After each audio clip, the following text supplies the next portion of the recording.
Assalamu alaikum wa rahmatullahi wa barakatuh. Aray waɗane en ɗon mo kala inde muɗum nden e nokkure ka woni ɗon. Est ce que kadi on huntike jam si tawi ko hande humuno ɗon, est ce que jango won ɗon e humude. Sonnal tes wa alaikum salam wa rahmatullah. Madame Bineta Khalil mamon aray on salminama. Ɓe maali yemberen ɓen ɓe salminama. Sintini non ɓe hidayatu ɓen aray mi salminiɓe ɗo moƴƴa. Mi serkita ɗon ɓe wiyeteɓe ɓen fadlullahi, mi yeggitali kadi ɓe timbi madina ɓen. Timbi madina kadi aray salminama. Jungol, bami kure, darum, capata, sonke,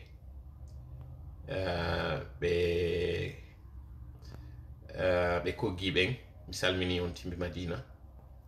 Mi salmina kadi ɓe baren ɓen, mi yeggitali ɓe bummalol ɓen. Hande ɗo de ko timbi madina moƴƴa woni à l'honneur, mi salmini on. Ɓe dumba ɓen kadi aray on salminama. Ɓe ñaali ɓen aray on salminama kadi. Ɓe konno kadi ɓe bañam ɓen aray salminama. Gorko suusay aray mi salmitike on. Ceernojo Ba, mi salmina kadi ɗo ɓe moro ɓen, salmini on moƴƴa. Bantingel, Maasi, Dongol Tuuma, on salminama. Aleykum salam wa rahmatullah. Sonnaltes timmi ɗo andi an ko Bantingel on aray on salminama. Ɓe mamum ɓen kadi, mamum en fuɗɗoray kadi ɗo aray ka 15 ka 7 kilo ɓe keñeko ɓen mi salmini on. Ɓe bale ɓen kadi aray on salminama, wiyen ɗon kadi Dune, Touro chez moi, ok. Mi salmini kadi aray ɓe maali yemberen ɓe moƴƴa non. Est ce que itongo no nanade mi andi aray no nanade moƴƴa non. Ɓe Gambi ɓen no mi wiri non aray addane en nokkure ka wonɗon ɗon. Est ce que kadi aray on huntike jam, est ce que on naafi e jam, ɓay ɗo aray direct meɗen on. Isa ya fita bawe mi salmini kadi ɓe fita baɓen. Mi salmini kadi aray ɓe Sintali ɓen. Mi salmini ɓe Gaɗa Kubi, Hoore Hama. Mi salmini kañum kadi aray ɓe Burwal Hollande ɓen, Burwal Layeji. Mi salmini kañum kadi ɓe kono kañum kadi e nder Gaɗa Kubi on ɗon ko honto de modi Burwal Runde Mama aray on salminama kañum kadi. Mi salmina kadi homɓe ɗo. Haray noon o yafoto de mi sinɗo salminde woɓɓe acca kadi ka woɓɓe. Nam mbaali yemberen aray on salminama. Ɓe Dongel Sigon ɓe salminama. Modi Labe Nusi nam aray on salminama 5 sur 5. No mi wiri noon aray andine en Laafumata Ka on salminama. Mi salmini kañum kadi ɓe Kuramangi ɓen. Mi salmini ɓe Dalen ɓen. Mi salmini kañum kadi ɓe Kubiyaɓe moƴƴa noon, surtout ka wiyeteɗon Pale ɓe Basara ɓen. Mi salmini ɗo kañum kadi ɓe Gawal ɓen, Kakoni mi salmini on. Paris aussi, Paris on salminama modi nokku kala bon ɗo haray miɗo tañƴini en timmini ɗo. Ala joni haray en timmini ɗo 1000 personnes ɗe wawi fuɗɗade. Est ce que le son est bon 5 sur 5 mi sikki hari nanen Sonnaltes e kañum dadde o wi que le son est bon. Amsterdam haray on salminama. أعوذ بالله السميع العليم من الشيطان الرجيم بسم الله الرحمن الرحيم رب اشرح لي صدري ويسر لي أمري واحلل عقدة من لساني يفقه قولي ربنا علمنا ما ينفعنا وانفعنا بما علمتنا وزدنا علما نافعا واجعلنا للمتقين إماما ويكاد الذين كفروا ليزلقونك بأبصارهم لما سمعوا الذكر ويقولون إنه لمجنون وما هو إلا ذكر للعالمين اللهم صل وسلم وبارك على نبينا محمد وعلى آله وأصحابه وأهل بيته ومن تبعهم بإحسان إلى يوم الدين أما بعد. haray musidɓe yiɓe kala wonɓe e ndarude en ka saayi ɗo e nder o jemma asewe ɗo tawa ɗon ko ñallal arananga suumaye wonande woɓɓe kadi ñande 50 haray sabboddu suumaye on. Ala kulli hal haray ɗen fottitani hande ko 2 lewru avril ɗum ɗon hino hawriti 2022. fewndo o sayi kam yoni on e yewtude ɗo gueƴe on feƴƴi tengo laggine on feƴƴiri ɗo haray minitaji buy wiyan fewndo ɗo nini ko 20h50 fewno ɗo haray mo kala inde muɗum e yettore muɗum on salminama onon e ɓe guureji moɗon ndin hara en toriki Allah yo taw ko jam e kisye woni ko heeri e meɗen nokku kala ka wonɗen e sa'i kala mo wonɗen e muɗum haray mi ñaganike en Allah yo waɗan en ndu lewru wonde fuɗɗade ɗo lewru barkinandu yo juuru yurmede makko nden e meɗen yo tumbo en ka nder miram makko yurmede toon tawɗo on wasi a kullu shay'in yo newnan en ndu lewru ndu fuɗɗiɗen ɗo yo waɗundu e hoore jam baraji ko woni e mayri kon yo hawrindingen e muɗum tanaji e kambaji e haɗaɗi ko woni e mayri kon yo woɗɗin e muɗum no woɗɗinir noon hakkude funnangue e hirnangue yo o yurminɓe miskinɓe no wonir noon haray ko miskinɓe makko marɓe ɓen yo Allah hokkorɓe ɓerɗe no ɓe yurminira ɓeɗo dankoɓe moƴƴa e nder ndu lewru ɗo lewru tawndu ko teddinandu e nder lebbi ɗin 12 yo hollo en kadi yiɗen gaynindu e hoore jam amin ya Allah yo hokkoren kadi baraji ko woni e mayri kon kala ɓen fataniɓe en addo hewtude hande ɗo ɓayiɗen andi no woodi ɓe tawno rowani hari ko enen e maɓɓe wonduno ka suumayeje hande ɗo heɓe ka ley pide heɓe ka ley leɗɗe hiɓe ka ley leydi hara en toriki Allah yo Allah yawtanɓe yafanoɓe yafudaɓe yafaɓe enen kadi ɓay haray ko ɗum ɗo woni ko habbiɗen yo newnan en ñande tawi haray ɗum ɗon hewti yo taw ko en yafaɓe woni ko wona e jettiteɗe yo waɗu werdeji meɗen kadi werdeji aljanna amin ya Allah haray hande ɗo kañum kadi ɗen fuɗɗade nde jonde meɗen ɗo nde tawata haray mi adorto taw haray landagol on konno haray wonɗen e warrude fiiɗi directji meɗen ɗo sabu haray ɗen andi buyino tuɗi nowru andugol ngol est ce que en waɗay ko wannoro wani kon kadi dartagol haray waɗugol direct ji ɗin ɗo ha suuma yerndu lanna no waɗirnoɗen noon ka feƴƴi donc haray mi lando on ɗo taw ko honno haray siɗe wawi wardirde noon on si tawi haray e waɗay direct ji ɗin ko saayi hombo haray ɓurata wallude jama on no tawirta e waɗay direct ji ɗin par ce que sen wi ka ɓawo alansara on haray jama on kañum kadi hino dogude moƴƴa hewtitoya ka galleji muɗum fi huntagol ka galleji muɗum sonnaɓe ɗan hiɗen andi kadi si tawi haray hiɓe defude haray ka nder kuriji haray hiɓe soñji moƴƴa ɗo noon haray mi fewta kañum enen duhiɓe ɓen anditina en kadi wallitagol sonnaɓe ɓen kadi ka nder kuriji no moƴƴi moƴƴa hino tawa e muɗum konko tawata neɗɗo on si tawi fi makko on timma e moƴƴa fi makko on towa e moƴƴa o teddine kadi fi ɓeygure makko nden o nelaɗo meɗen sallallahu alaihi wa sallam maki khairukum fi ahlihi haray ɓurɗo e moƴƴude e meɗen on ko on kadi moƴƴiɗo on ka ɓeygure makko si tawi sonna maɗa hino ka nder kuri sa wata natude onon ɗiɗo defon haray wonu takko makko ɗum ittama wula ɗum ɗo kadi haray no tawa ko ɓuura rerɗinede kon kadi e suumayeru ndun ɗo haray wiyali tun kuri on ko fi kañum sonnaɓe ɓen tun kuri on ko fi kala natuɗo nder ton walliti no wonir noon kañum kadi haray dankagol ɓiɓɓe ɓen kañum kadi haray walla e fof donc wiwɗen ɗo haray ko landa ɗon konko honno haray woni saa e ɓurɗo tawde on haray no feppodiri tawata jama on soñjotako ba hiɗen andi kadi si huntama haray no hawjede ɗon kadi yawgol ka gueƴe si hewtama ka gueƴe kadi ɗo yo haray juulede naafila on haray wata hettade donc haray ɗo mi lando on onon ko sa'i hombo est ce que taw en continue e waɗugol haray direct ji ɗin ka nder suumaye ɗo si en continue e waɗugol direct ji ɗin ko sa'i hombo haray wawete waɗude o direct ji ɗin ɗo hara waway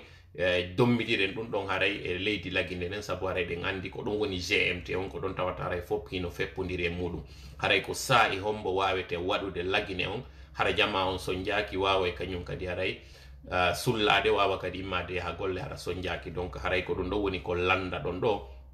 ko wawa ton haray jabade e ndaro e haray on tuma ka commentaire ji si Allah jaaɓi ɓen ɓurɓe tawde ɓuuri e jaalude ɓon ɓurɓe tawde haray ɓuuri e folude ka yewtere nden haray e yaada e ɗum ɗon no wiɗen noon haray on wakkilo to yetoɗon min est ce que sen continue kañum kadi haray ko saayi hombo tawata haray soñjata jama on sabbu haray ɗe darude ɗo no waɗirani jama on no tawata hara goto e meɗen ɓittota ko haray wawa kadi continue ngu cippiro meɗen ɗo haray on jaabitade ɗo hande ɗo haray miɗo hewtinanden ɗo ɗe toɓɓe ɗe marɗen nde yewteten fi muɗum haray ɗen mari ɗo toɓɓe 4 e kuntoy toɓɓere aranen nde wiwɗen nden en fof en nani ɗo ko tawata haray ɓe suspandi au procureur général jo wiyeteɗon Charles Alsane Wright haray konko suspenda ɗon jokkodiri kadi e suspendegol omo ɓe innata colonel Bala Samora taw ɗon kanko kadi ko kanko woni ardiɗo on commandement de la gendarmerie wiwɗen noon ko honɗum woni landal ngal fo yiɓe ɗo ɗiɗo suspendama est ce que sispande ngol maɓɓe ngol ko e nunɗal waɗira ka ko ndarugol tun fi no cippinira ɓerɗe yimɓe inna fotidiri oɗa waɗama fiyo ɓerɗe ɗen cippo ko ɗum woni landal aranal ngal landal immal ngal on fo yi o congrès waɗuɗo on ɗo e nder hôtel Conakry mo tawata on ko RPG Arc-en-Ciel woni ko yehi waɗimo ɗon fi innugol tabintini kañum monsieur Kassory Fofana ko kamɓe woni ko ardoto taho provisoire man ko ɗum woni annaganna ma ko ɓeynata kon annata ndanka meɗen ha tawde hara sennidirama guɓe e condi ko kanko haray woni ko lontoto ɗo kañum monsieur Alpha Condé wiwɗen noon hiɗen andi ɗum ɗon waɗi e nder tawgol ko o jogue o accite e hoore mettu ɓernde woɓɓe tawi tawta ɗum ɗon on kono fo e muɗum wawi waɗude yihay ngo cippiro waɗugo ngon ka nder siège kañum RPG on Conakry ɗo tawta kono wirɗen noon ko o jogue o accite hande ɗo noon ɗum ɗon laatike ɗon fi kala haray laatori eno tawata haray koye hoore ngakku wiwɗen noon ene kañum Kassory ko ɗum woni haray o convaincu ka o venki ko ɗum woni haray o wawi tawtinde yimɓe ɓen ka o wawi ɓe folude ko ɗum woni o dooli ka o jeeji ko ɗum ɗo woni haray woni landal ngal landal toɓɓere tammere nde marɗen nden ko koko tawata haray on tiniɗo o mesure yaltuɗo ɗo ko ɗum woni haray nde feere ƴettande ɗo wiwgol hande kadi kala ɓen yaltuɓe o gouvernement Alpha Condé doolaɗo ɗo dumba itta e hoore laamu e hoore no tawata goto e maɓɓe habbanoki wiwɗen noon joni kadi yaltiɗo mesure ko ɗum woni nde feere wiwde goto e maɓɓe yaltata ɗen andi passeport ji maɓɓe jaɓanoma compte bancaire ji maɓɓe gelanoma kono wiyama hande kadi ɗo goto e maɓɓe yaltata taw ka leydi meɗen Laguiné jusqu'à nouvel ordre ko ɗum woni ha famotire ene noon ɗum ɗon noon e konko tawata kon kadi crié fonsengo go kañum kadi hino paytade sendinira guɓe e condi noddita ɓen tawɓe haray hino tañƴina ɓe ñaawi maɗum ta ɓe ardike ɓe landite konko ɓe ardi ɗon kono wira noon kullukum ra'in wa kullukum mas'ulun an ra'iyatihi konko ɓe aynina ɗon ha ko honno ɓe ayniri ɗum ɗon ɓe landite ɗum ko crié fo woni e waɗude ɗum waɗa ha woɓɓe go hewtino yara ka kasoji wiwɗen ɗum ɗo noon fof ka hawtodiri ɗo kono ɗum ɗo wattinta batte e hoore konko innete ɗo hande paysage politique konko ɗum woni ɓe tawɓe ɓe garayno ardodirde ɗo fi ardagol leydi meɗen ndin ko ɗum woni toɓɓere men tammere nden toɓɓere men nayaɓere nden on fi on fof on yinde sattede nde tawata hande ɗo yimɓe Laguiné hino e nder muɗum ka tawata cogguli ɗin sattiri sengo kala ka wiyete ɗon leydi ndin satti kammu ngu ƴawetako joni noon ɗum ɗo fof e sattugol e muɗum sattali taw ha hatti landiɗen noon est ce que hara CNRD on hino andi no ndi leydi woni e sattirde ɗo ni kon ɗum haray hasi kon ɗum woni ɓitta jama on tigi ka tawata hande ɗo mo kala ino fiidi ko ɗum ɗo woni haray landal ngal marɗe ngal ka toɓɓere men nayaɓere toɓɓere men jowaɓere nden ko on kuntoye doɓɓe ko hawtidirte ɗo ko dareten ɗo si Allah newna ni en no waɗiren so tawi noon haray newnaki haray en tippinay barki e ko tawata haray en yewti ɗo ɗe toɓɓe nayyi haray noon mi toriki Allah newnan ɗo en hande kadi argol jooɗo ɗo yo newnan en haray seedugol ɗo e hoore jaam yo waɗan en nde jonde meɗen ɗo jonde barkinande yo waɗnan sabu o wuufinam hawrindinanmi taw e sawaba e koko min e yewtude ɗo o waɗananmi sabu an taw ɗon haray hiɗa mari ande ka ɓernde ma hiɗa mari suno hiɗa mari jiɓi liɓi ka araynoɗa joɗoɗa ɗo nde ɗa iwa ɗo hara ɗum ɗo fo iwi kanko Allah imo wawi wadde ɗum min noon mi wawata yo wuufinan konko tawata ino hawride e sawaba komi yewtata ko kon o dandanmi o ñagol e goɗɗo si tawi noon haray o newnani en ɗum ɗo haray weltanoɗen mo kanko yo nanigo noon kadi konko ɓuuri e fewugol e yewtereji o huwina en konko ɓuuri e moƴƴude o waɗana en nafa ɗum ɗo adna e lahara si ɗum ɗo no waɗi no wowirɗen noon e wiyay ko kanko Allah haray woni ko moƴƴi e meɗen yetten mo kanko haaɗen ɗon wota mabbin fiyan on si tawi noon hara ko axe muɗum waɗi hara mi aru faljude ɗo mi aru oñade ɗo ma mi arde ɗo tawde hara mi yewti konko tawata hawridali e sawaba gogo haray ande ko seytane woni ko faljini min torike noon Allah yo woɗɗinmo e meɗen ka jonde meɗen ɗo sina ɗum kadi haray ɗe wawi anditude hay sina kanko woni haray ko faljinimi neɗɗo haray o timma donc haray ɓay noon ko en buy woni ko hawtiti ɗo ɓeynayi hakkilleji ɓuri no ɓuuri hakkille wi gooti donc haray on lellitanto en konko tawata no lelli wurta noon en konko tawata eno aali en torike noon Allah yo hawrindi en sawaba e koko wonɗen ɗo amin ya Allah allahumma salli ala sayyidina Muhammad wa sallim haray ɗen fuɗɗade yewtere meɗen nden ɗo mi lando on ɗo noon est ce que haray songon hino nanade moƴƴa yewtere nden nde juutiɗo mi anda ko min de minute déjà gibi fuɗɗiɗen ɗo sina noon mi faayo 10 minutes ji ɗin haray ɗi wuɗɗa ɗo koko fawi haray e majji woni ɗo donc haray en ala natude ɗo mi faltino haray jalnude en ɗo seeɗa fi haray suuma yeru ndun no ndu fuɗɗori ɗo ni ɓe mi anduno hari no woɓɓe hari gerdirayno fi ɗaɓɓitugol suumayeru num e yette jalloɓe goo no tawata ɓen haray ko ndu suumayeru ko ndu ari ɗo haray weltinare ɓe ala kulli haal hiɗen mari ɗo hande piiji buy yewteteɗi ɗi tawata haray ɗe wawi ɗi fuɗɗade on fof ɗo ni haray on yii o communiqué yaltunoɗo ɗo mi sikki ko entre tenen on e talata on ka tawata haray poɗodirama taw ka adori toon taw mi sikki haray e tenere nden poɗodira taw e radio ji ɗo ka kañum Charles Wright o holli en andi ko kanko woni procureur on e mana ko kanko woni waɗowo poursuite ji ɗin si goɗɗo bonni ko kanko yaltata inna kaari bonni joni haray addemo yewte ma ɓen hanoɓe noddude mo yewtide ko kanko hani fukkintinde ɗum ɗon kanko noon Charles Wright e ngala jutinde ɗo yewtere nden haray ko ɗum woni haray rôle makko e mana ko hani waɗugol kon kono yaltuno yewti ɗo e nder radio ji seeɗaji o inni konko ñande go wownoɗen ɗo wiwɗen kañum Bala Samora himo tawa e on tawɗo haray soñji jama on soñji leydi ndin hande ɗo hino tawa e nder muɗum ko waɗi kon ko tawata kon haray ɗen andi ɓe wonɓe ka kaso ɓe tawata haray mi hiwro ɗo kadi kala ɓe wonɓe ka kasoji ɓe tawata suumaye goo kadi ari tawiɓe ɗo andintina en kañum kadi ara hi enen ɗo hay si tawi hiɗen soñji hande ɗo kono ɓawi hara hiɗen hoore koyɗe meɗen hiɗe wawani hoore meɗen e yalta e saari mo faalaɗen naten saahi mo faalaɗen tawi yeggitu no woodi woɓɓe tawɓe hande ɗo ɗum kamɓe ko luxe maɓɓe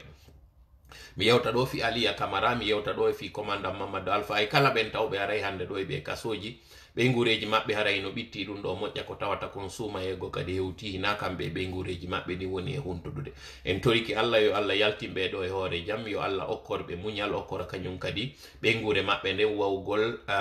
dartagol o saahi sattuɗoɓe mo woni e muɗum ɗo donc haray wiwɗen noon hino tawa e ɓen wonɓe ka kasoji ɗo kanko on Bala Samora taw ɗon ko kanko woni ko ñoƴƴi ɗin dossier ji ɗon sali haray ɗi yaha ino woodi kadi ɓen ɓe woni convoqué de wano sen ndaari ɗo kañum Khalil Kaba mo convoqué no ma wano convoqué no ɗo ministre ancien ministre des mines on o wiyeteɗo Ahmed Kanté ɓeɗo fo on noddi ɓe yeggitali kañum kadi fewno CNRD o jettuno tun laamu ngu ɓaymo tawa e ɓen ɗen ko e joyɗe CNRD jogi ardiɗe kaw nodditino omo ɓe innata Silla Bill Gates o yehi kadi o doolimo ton donc ala respectude konko innete procédure ji ɗin kañum noon Charles Wright o yalti o yewti o inni wo o neeɓimo yetagol wondema garanke ñamata geɓal baylo ko ɗum woni wota wukkito e konko tawata haray tawaka e ko hani wadde ko ɓe yewti ɗum hakkude maɓɓe ha tawi ɓe nantodirali woni obligé yaltugol ka médiaji o waɗi taw conférence de presse mo andini ɗum ɗon hande kadi yo hattu kadi yo accire ni eni o tawi kono gasali médiaji go inviti mo o yewti nde yewtere ɗon nde tawata nden ñande ɓay o gayni konko o waɗi ɗon kon kañum kadi Bala Samora wi'a ɗo on tuggaɗo yewtere nden kanko kadi o yalti o jonni version makko on ko ɗum woni lefol gotol ñoota ko kanko kadi o yalti sakite moƴƴa yewtere nden fi nde wawa hewtude haray jamma on buy kanko Bala Samora o yalti kanko kadi o yewti o inni ko oɗa wi ko nano woniri donc on classe on bugodiral yewtere ko ɓe waɗi ɗon kon addi suspension waɗa kanko taw Charles Wright o suspenda alors que noon ka yewtere eno haniri noon hino woodi ɗemɓarɗe taweje ko ɗen rewete e muɗum si tawi bonnere sifa nden nde o waɗi ɗo waɗi ko hani taw ko yo nodde taw o yewte o inna konko o waɗi ɗon haray hana hino woodi kañum kadi si feƴƴi ɗum ɗon on ko ɓe innata on tigi kon kañum kadi ɓe waɗanaymo haray sanction ji goo si ɓe aroya noon ka suspension kono ɗo waɗu tu wuppude wotere ɗin ɗon fo ɗi diwa ɗi ara innugol suspension makko donc haray baro on e kala ɓen tawɓe haray ko jokkuɓe fi haray ñinnugol sariyaji ɗin ɓe yalti ɓe inni ɗon ɗon haray ɓe tawta kono na ɗum ɗon woni plus important ko woni plus important kon ñande kanko Charles Wright o suspenda no woodu no arnoɓe holli doole e makko ari jaɓiti taw saabije otoje makko ɗen tawimo ka bureau makko ton doolimo ton e yewtere e no famirɗen noon ɓe jaɓiti haray saabije ɗen ɓe itti kadi haray garde corps ɓe wannoɓe takko makko hino wi'a noon on waɗuɗo ɗum on ko kañum on Bala Samora taw ɗum imo andira haray doolugol yimɓe ɓen kono ka yalti kon ka communiqué wiwnoɗon kanko kadi haray o suspendama ko konko ɓe inni ko wondema o landanoki taw yo o disanoki taw hooreɓe makko ɓen ko ɗum woni ministre makko par ce que kanko ko si feƴƴi kanko haray ala wonɗo hoore makko sina haray ministre makko ministre de la défense on taw ɗon haray ko Idi Amin haray wo o disanoki on ɗon so yetti ɗen andi noon commandant Mamadou Alpha ko sifa ɗum ɗo kañum kadi kanko kadi haray o tumirano o toñirano wondema ino tawa e konko waɗiraka kaso ko tawata kon haray o ɗoftaki ɓen hooreɓe makko jonno noon ko honno tawiri kañum Bala Samora kanko o waɗana ɗum suspension kanko o naɓaka haray ka kaso o areta ala kulli haal en yaltinay tu woni ɗiɗo fi on andu ɓay question mo landiɗen on ko honɗum ene ko e nunɗal ɓeɗo ɗiɗi woni ko ɓe suspanda ka hara waɗa tum fi wiwgol awa oɗa tappama oɗa kadi ko yo tappe haray ɓe inni wosi seede ala hakkil no ñaawa go taw est ce que taw ɓeɗo hino hanuno ha ka ɓe suspande haray se ƴettimo kala e maɓɓe mo kala e sengo muɗum on kañum sallo right hari hanano ka haw suspande par ce que konko yewti ɗon koye gonga woni kaw tippi kono ɓay ma hari o yani e muɗum si wano sifa on suspension ɗo waɗi ko ministre makko on kanko gari par ce que eɗen andi kanko kaka suudu fi sari aji ɗin e fi ñunnugol nunɗal ngal kanko ko sengo ɗo ɓenna ɗum ministère de la justice on ɗon waɗanimo suspension alors que noon no wirɗen noon ino hannuno taw ka tawatara ɓe nodday noon ɓe yewta mo ɓenna konko waɗɗa ɗon hanano yewtugol haɗa ɗon hande kadi ɓeynata wattituɓe heɗo noon ha o waɗitoya kono na ɗum ɗo waɗa donc en andi ɗon taw na sincérité waɗa ko doole woni ka waɗa ɗon kono eɗen andi si yimɓe ɓen jonnidiri juuɗe hay coloy koye sere sere woy koye fanɗi ha kono ɓay tun si innama wirugol ko koye fof wiridata nde wotere si koye wiiri koye maƴinay makko ba jooɗiɗo ino wedditi awa ɓeɗo kadi magistraɓe ɓen fof ɓay ɓe yi ɗum ɗo waɗoy ɓe fof ɓe waɗi taw réunion de crise ɓe inni ɓe yalti ɓe condani ɗum ɗon sabu on condamnation ɗon e ko tawata kon haray après suspension makko on tun kadi haɗano ka ɗon ɓe arno kadi ɓe intibidimo ɓe hollimo doole ɓe tawi ɗum ɗo welali ɓe hande kadi ɓe menasi wondema ɓe waɗa e grève ji ɓe holli dow wondema awa hiɓe woni solidaire ɓe tawtimo ɓe bambanimo ko waɗi ɗon ko faame noon no moƴƴi haray no toɓɓere ɗo mi waɗa ɗo pause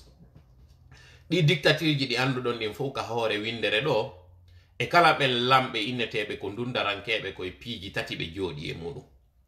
piwon aranum kun ko konko tawata kon haray ɓe hulɓina jama on ko hulɓingol jama on ko ɗum ɗo woni ko ɓe jooɗorto e hoore muɗum ɗimmel muɗum konko tawata ɓe sooda e woɓɓe ɓen ɓe tawata fuu ɓe wawatake hulɓinede ɓe sooda ɓe ko ɗum ɓe waɗa ngeynaari tammel muɗum on konko ɗo waɗata ɓe waɗa division ɓe sendidira jama on sabu jama si tawi hino jogolir no jonni duwole ala ko wawata dartade ɗum hara en développé e ɗum ɗon e yewtere meɗen go kono haray nden toɓɓere ɗon nden haray insisten e mayre ɗon koko allah on daali ɗum wa atasimu bi hablillahi jami'an wala tafarraqu jogodiri e ɓoggol allah ngol on fuu wonon goto wata on sertali hina mere si allah waɗi ɗum ɗon joni noon ƴetten ɗum ɗo ɓannidiren ɗum ɗo e ka fewdiɗen ɗon ka alhaali meɗen ɓe lamɓe fuu wonɓe arde holla dundarankeyagal e hoore jama lagine on na wondema ɓe dolnuɓe ɓuri jama on kono ko tawata jama on hino serti jogodira wona e hunde wotere si goto memama haray ko fof mema ko ɗum waɗi si tawi ɓe tappira en ɗo goto goto continue en no yewtere nde ɓe magistrat ɓe ɗo si tawno tun ɓe yaltanno ɓe bambanimo kanko Charles Wright o heɓatano ɗe doole ɗe o heɓi ɗo ha tawata awa ministère de la défense e ko yaltuɗen critique gol ɗo hollugol wondema awa ɓe inni la justice c'est notre boussole hollugol ngol wondema ɗum ɗon ko haalano yo rew kulle jemma ɓe yalti noon kamɓe kadi ɓe inni awa ɓe sanction oɗa wata wonu tun ko goto yana e mon par ce que ko ɗiɗo nangodiri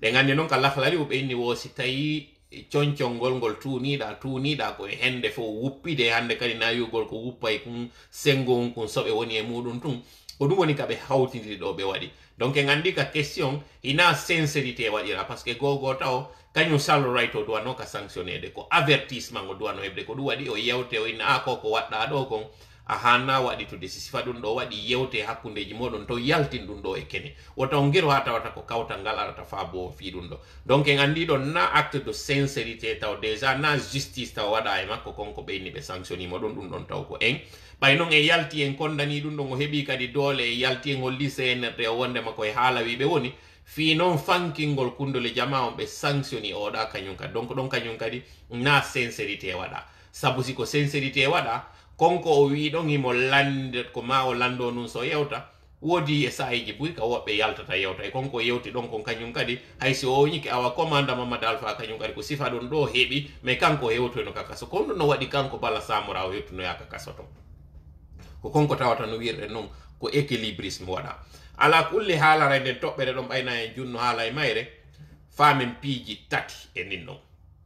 sariya on ala ka ñinnede leydi lagine kala noon on fokkitoɗo waɗugol sariya on hande kadi ko kanko wonata cippireteɗo e yiɗo taw o gouvernement mo CNRD waɗi ɗo première victime makko ko kañ ko ministre de la justice on ko ɗum woni madame Yari kono ɗon tawata ittede seede on wonde ma haray sengo ka sariya on ɗon o ñike kañum Charles Wright yaltuɗo non kañum kadi fuɗɗi e dundinde yitere holla wonde ma wa sariyaji ɗin ɗi teddinaka sakite moƴƴa yewtere kanko kadi o yiiɓa o sanctionnama kono ɓay tun jama on yalti critique tawi ɗum ɗo no yaltiti e kene doole maɓɓe nen hande kadi ɓe tawimaɓe duytade faamon ɗum ɗon ara nun ɗum wondema ko enen mari doole hina laamu ngu mari doole ɗimmel mum ko hanuɗen faamugol si CNRD on gibi ɓe fuɗɗi wadde acte d'injustice hari ɗum fof ya haali ha hakkundeji maɓɓe ɓe fuɗɗo hande kadi woncodirde nder ton ande ko eɗen joyi ɗe fuɗɗike haray haɓidude hakkundeji maɓɓe ɗon ɗon andi min yewtino on ko honno tawiri jeu d'alliance ji ɗin hakkunde kañum colonel Laye Mamadi Bala Samora e kanko Ammara e kañum Idi Amin e kañum omo ɓe innata on ɗo Sadiba Coulibaly e wi ko ɗeɗo woni ko e joyi ardiɗe ɗen CNRD on holluɗen noon ko honno tawiri ɗen ko e joyi no woodi jeu d'alliance ji ɗon tawɗo oɗa ko kañum e oɗa woni donc e wi kañum Mamadi Doumbouya mo adduno on ko wallitomo protégugol ko omo ɓe innata Idi Amin donc ancien ambassadeur de Guinée on à Cuba sakite moƴƴa yewtere nden ɗo fiyo nde wawa haray famade moƴƴa nde hewta jama on miɗo andi haray ɗon iwini ni nafugol haray hiɗo ronki kono haray sakite moƴƴa woton jooɗo tun maro yewtere nden ɗon sakite moƴƴa nde hewta jama on jasakumullah donc haray wiwɗen kañum colonel Laye Mamadi no wonir noon ko légionnaire jo e mana ko ɗum woni kanko ko extérieur ko France o ɓuri heɓude relation ji so ari o andaka moƴƴa e nder armée on ton o ala kanko ko innete kon ɓe weldiɓe ɓen taw ɓe wallitotomo o nelani oɗo mo andi on ko granjo makko mo andi on ko o woni kanko kadi mo tawata o wawa holode mo andi kadi ko frustré joɓay no wonir noon haade laamu alfangu oɗo woɗɗintinano yeeso saabu haray ko wulawota taw o waɗay kuudeta o ɓanniti oɗo kanko kadi ko wallitomo e ɓe tawata ɓen ɗo o waɗoyi alliance ji après bimbi ñande kuudeta on fi haray ko ɓe innata kon compromission na compromis o waɗi ko ɗum waɗi o inna o an joni wallitolam fiyo mi waɗani hunde kaari wallitolam mi waɗante hunde kaari waɗa hunde kaari o ɓanni oɗo no wiɗen ko ɓen ɗon tun ɗiɗo woni sengo woto ɓe a luttuɓen fof mo kala ko korum mum beɗum muɗum sina kañum haray kañum Ammara kañum o yahonno wiyete ɗon Ammara e kañum Bala Samora kono si yehi ɗo noon ha hande kadi o taw ɗon ko protège ɗo on ɗon colonel Laye Mamadi ɓay kañum colonel Laye Mamadi wawata yande e makko direct sanctionnamo ɗon eɓe andi ko kamɓe ko eɗen tato sukaɓe ɓen tato o rewi noon e o granjo makko ɗo o inni on ɗo yo waɗanɓe ɗum ɗon pour la forme fi kalmugol jama on kono ka wakkili sacrifiugol o ɗo holli on ko monno wiide kon hakkundeji maɓɓe ton hande kadi laaɓa hakkundeji maɓɓe ton hande kadi fottaka andi ton noon e wino ñande go ina hitande no muluko moɗa to ñi wojjata ɗum e wino ɗum e wi kañum kadi ko ñande siniraɓe ɓen haaɓi ka nder galle andete ko giñaɓe jelo woni nder ton andi ton ɗo no lannugol CNDD on ɗum ko honɗum kañum kadi memminino hakkunde CNDD ko honno tawirno entre Sékou Ba Konaté e kañum Moussa Dadis Camara ko honno tawirno hakkundeji maɓɓe fuɗɗama woncodirede ko honno tawirno ɗum ɗon ɗabbama ɗon yeyi noon ha kañum kadi hakkunde Eddo kan kañum capitaine Dadis Camara on ko ɗum woni omo ɓe innata Tumba Jakite mo tawata kan kadi ara mi salminimo ɗo himo ka kaso kanko kadi procès makko han joni waɗaka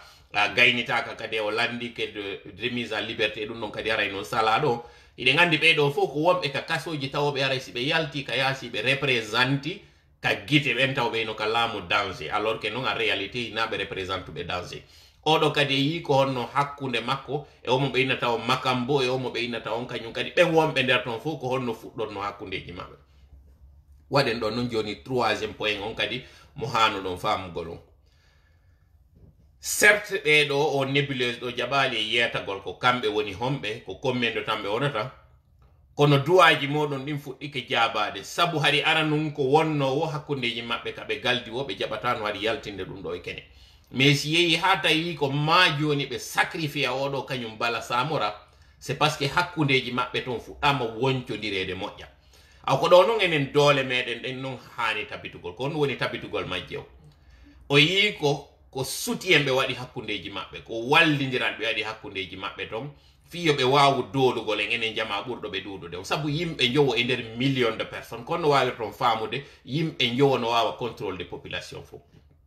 parce que en nantodira en fotta awa ko fewno noon kaɓe woni e seedude ɗo ɓe woncodira enen noon ko fewno ɗo hanoɗen jonnidirde juuɗe en fof jonnidiren juuɗe fihol num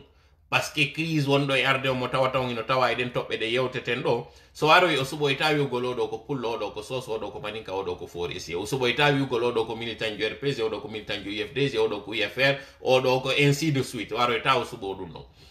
haray noon fuɗɗoɗen non ɗo joni nde yewtere nde tawata yiɓa en fuɗɗike wolde fi parti politique ji ɗin arde noon e on congrès mo tawata rpg waɗimo ɗo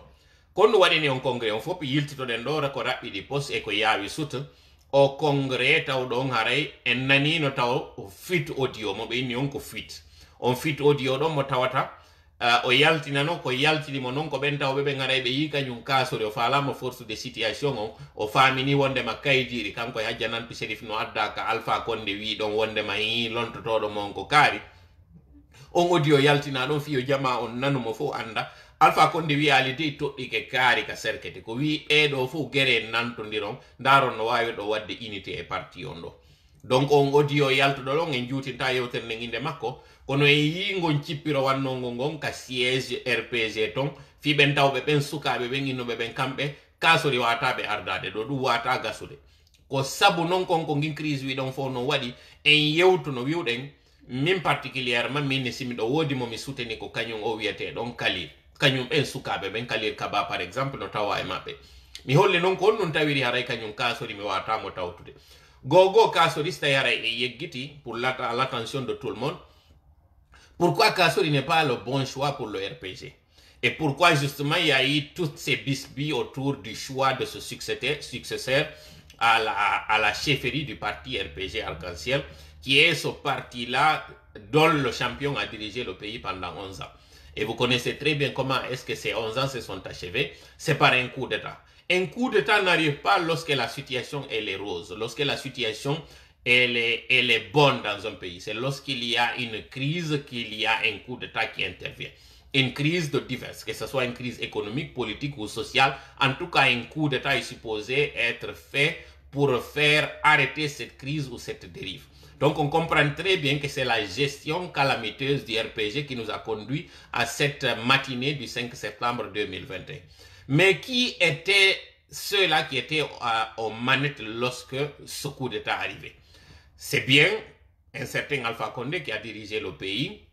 tant bien que mal, mais plus particulièrement un certain Premier ministre dont le nom c'est Kassori Fofana. Kassori Fofana, pour ne pas parler de son passé lointain, parlons tout simplement de sa gestion de ces 5 dernières années. Cet homme qui était le président d'un parti qui s'appelle le GPT et qui a fait une alliance, une fusion avec le RPG tout simplement pour fondre dans le RPG. Quand il a fait cette fonte au sein du RPG, il n'était pas le seul. Il y a aussi le parti de M. Abakar Bari Bigop, il y a le parti de M. Bafischer. Ce sont entre autres ces partis-là qui ont fait de même. Mais pourquoi est-ce que c'est lui qui est le plus pointu? Oui, c'est le plus pointu parce que il fait partie de ceux-là qui ont conduit ce projet de changement de la Constitution. Il a été celui qui avait piloté ce qu'ils avaient appelé à l'époque ces consultations. C'est celui qui avait appelé les partis politiques à discuter de la nécessité de changer cette constitution. Donc on comprend très bien que lui, il avait dit d'ailleurs doublement oui à ce changement de constitution. C'est celui-là justement qui avait même fait campagne pour M. Alpha Condé, dont l'état de santé ne lui permettait pas de sortir. C'est celui qui allait à l'intérieur pour piloter ses campagnes. Donc c'est celui-là qui a entraîné M. Alpha Condé dans ce projet suicidaire. Donc n'oublions pas que s'il y a aujourd'hui coup d'État, il est l'architecte de cette crise que nous traversons aujourd'hui. Donc arte non kadi ende yewtere do e pulal fi on dum mi ngaray mi wawi subade wano Kalil yeso makko kanko Kassori Fofana. Kassori Fofana wiude ngaray yewtali ko watno kontan lansana konte arentu ngedi duubi joyi sakkitoroji do ko no wadi lagine. Had mo marno parti wiyeteno do GPT mo tawi on fi o ɓurtu wawde ɓatondirge Alpha Condé ɓayi o nomama hande kadi premier ministre ko on hulugol makko si feƴƴi Alpha Condé ko kanko haray hikkoytanon.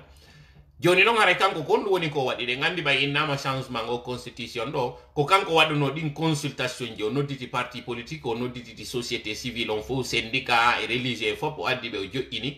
o inni haray ko ɗum ɗo woni ko faala Alpha Condé faalama haray change de constitution o ko kanko woni ko ardino ɗum ɗo Alpha Condé arno jooɗi kañum ka suudu mum ino fanki ɓuuri no acciti ɓe wadude